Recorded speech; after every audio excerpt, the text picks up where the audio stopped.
দ্রুতই বিশ্ব ব্যবস্থায় মার্কিন নেতৃত্বের পতন হচ্ছে। গত জানুয়ারি মাস থেকে ফ্রান্সে সর্বোচ্চ বিক্রিত বইয়ের তালিকায় যে নতুন বইটি উঠে এসেছে, সেই বইয়ের যুক্তি এটি। The defeat of the West নামের বইটির লেখক ইমানুয়েল টোড। তিনি একজন জনপ্রিয় ইতিহাসবিদ ও নৃতত্ত্ববিদ। 1976 সালে তিনি তার দ্য ফাইনাল ফল বইয়ে শিশু মৃত্যুর পরিসংখ্যান ব্যবহার করে পূর্বাভাস দিয়েছিলেন সোভিয়েত ইউনিয়নের পতন হতে চলেছে। 15 বছরের ব্যবধানে সেই পূর্বানুমান সত্য হয়েছে। সোভিয়েত ইউনিয়ন ভেঙে গেছে, 15টি পৃথক রাষ্ট্রের জন্ম হয়েছে। এরপর থেকে সমসাময়িক বিষয় নিয়ে টোড যাই লিখেছেন, ইউরোপে সেটা দৈব বাণী বলে মনে করার প্রবণতা তৈরি হয়। 2002 সালে তার বই আফটার দ্য এম্পায়ারে ভবিষ্যৎবাণী করা হয় যে আমেরিকান বিশ্ব ব্যবস্থা ভেঙে পড়তে চলেছে। 9/11-এর হামলার পর আমেরিকায় যে জাতীয় সংহতি গড়ে উঠেছিল, সেখানে টোডের সেই ভবিষ্যৎবাণী তীব্রভাবে বিরোধিতা করা হয়েছিল। আমেরিকা ইরাক আর আফগানিস্তানে যে শক্তিমত্তা দেখিয়েছে, তাতে মার্কিন শ্রেষ্ঠত্বকেও প্রশ্ন করার সুযোগ পায়নি বটে। কিন্তু এখন টোড কি মিথ্যা ছিলেন? মার্কিন নেতৃত্বাধীন ওয়ার্ল্ড অর্ডার ভেঙে একটি নতুন বিশ্ব ব্যবস্থা হবে। এই ব্যবস্থায় আমেরিকার শত্রুরাই আসল কাণ্ডারি হবে, আর তখন পরিবর্তিত নেতৃত্ব তৈরি হবে চীন রাশিয়ার হাত ধরে। সম্ভবত এই পরিবর্তনটা ইউক্রেন যুদ্ধ দিয়ে শুরু হলো। যুদ্ধটা মূলত ন্যাটো আর রাশিয়ার মধ্যেই হচ্ছে। ইউক্রেনের পতন মানে পশ্চিমেরই পতন। পশ্চিমারা পুতিনকে চাপে রাখতে নিষেধাজ্ঞার জাল বিছিয়ে রেখেছে মস্কো কর্তৃপক্ষের ওপর। সেই সঙ্গে অর্থ আর অস্ত্র ঢুকছে ইউক্রেনে, কিন্তু তাতে অগ্রগতি ঠিক কতটা, সেই আলোচনা জরুরি। রাশিয়া ধারণার চেয়েও অধিক গোলাবারুদ উৎপাদনে মন দিয়েছে। পুরো ইউরোপ আর আমেরিকার উৎপাদনের চেয়ে কয়েক গুণ বেশি উৎপাদন করছে পুতিন প্রশাসন। ইউক্রেনে আরও একটি ফ্রেশ আক্রমণের পরিকল্পনা আছে রাশিয়ার।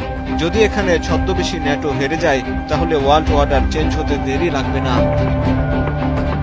ইউক্রেন যুদ্ধে আমেরিকা কেন জড়ালো, এ নিয়ে অনেকেরই ক্ষোভ আছে। এই যুদ্ধে মার্কিন সম্পৃক্ততার একজন কঠোর সমালোচক টোড। বিভিন্ন সাক্ষাৎকারে টোড বলে আসছেন, পশ্চিমারা এই যুদ্ধের একটি বিষয়ের উপর অনেক বেশি মনোযোগ দিয়ে আসছে, সেটি হলো রাশিয়ার বিশাল সেনাবাহিনীর বিরুদ্ধে ইউক্রেনের প্রতিরোধ। কিন্তু এই যুদ্ধের দ্বিতীয় বিষয়ের ব্যাপারে তারা একেবারে নিশ্চুপ। সে বিষয়টি হলো অর্থনৈতিক নিষেধাজ্ঞা ও সম্পদ বাজেয়াপ্ত করার পরও রাশিয়ার টিকে থাকার সক্ষমতা। কেননা যুক্তরাষ্ট্র বলেছিল, নিষেধাজ্ঞার কারণে রাশিয়ার অর্থনীতি ধসে পড়বে। যুক্তরাষ্ট্র তার প্রভাবকে ব্যবহার করে পশ্চিমা মিত্রদের টেনে আনতে পারলেও বিশ্বের বড় ও নতুন অর্থনীতির খেলোয়াড়দের নিয়ন্ত্রণে আনতে সক্ষম হয়নি। তার মধ্যে আছে চীন আর ভারত।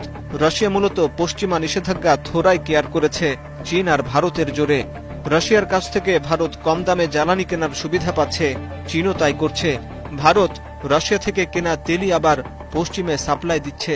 ইউক্রেন আর রাশিয়া যখন রণাঙ্গনে ঘাম ঝরাচ্ছে, মোদী প্রশাসন তখন তেল বেচে কোষাগার ভরছে। এখন খোদ আমেরিকার গোয়েন্দা সংস্থায় বিশ্ব ব্যবস্থায় পরিবর্তনের কথা বলছে। মার্কিন গোয়েন্দা সংস্থাগুলো সরকারকে সতর্ক করে বলেছে, বর্তমানে বিশ্ব ব্যবস্থা ক্রমশ নাজুক হচ্ছে, আর তা যুক্তরাষ্ট্রের জন্য মাথা ব্যথার কারণ হয়ে দাঁড়িয়েছে। সোমবার প্রকাশিত যুক্তরাষ্ট্রের 2024 সালের বার্ষিক হুমকি মূল্যায়ন প্রতিবেদনে এই সতর্ক বার্তা এসেছে। ওই প্রতিবেদনে সাবধান করে জানানো হয়েছে, চীন, ইরান ও রাশিয়া বর্তমান বিশ্ব ব্যবস্থাকে চ্যালেঞ্জ জানাচ্ছে। যুক্তরাষ্ট্রের গোয়েন্দা মহলের সামগ্রিক উপলব্ধি প্রতিফলিত হয়েছে প্রতিবেদনে। এতে বলা হয়েছে, যুক্তরাষ্ট্র ক্রমবর্ধমান ভঙ্গুর বিশ্ব ব্যবস্থার মুখোমুখি হচ্ছে। চীন, রাশিয়া, আঞ্চলিক কিছু শক্তি যেমন ইরান এবং আরও সক্ষম কিছু অরাষ্ট্রীয় গোষ্ঠী বিশ্ব ব্যবস্থার নিয়ন্ত্রণকে চ্যালেঞ্জের মুখে ফেলেছে।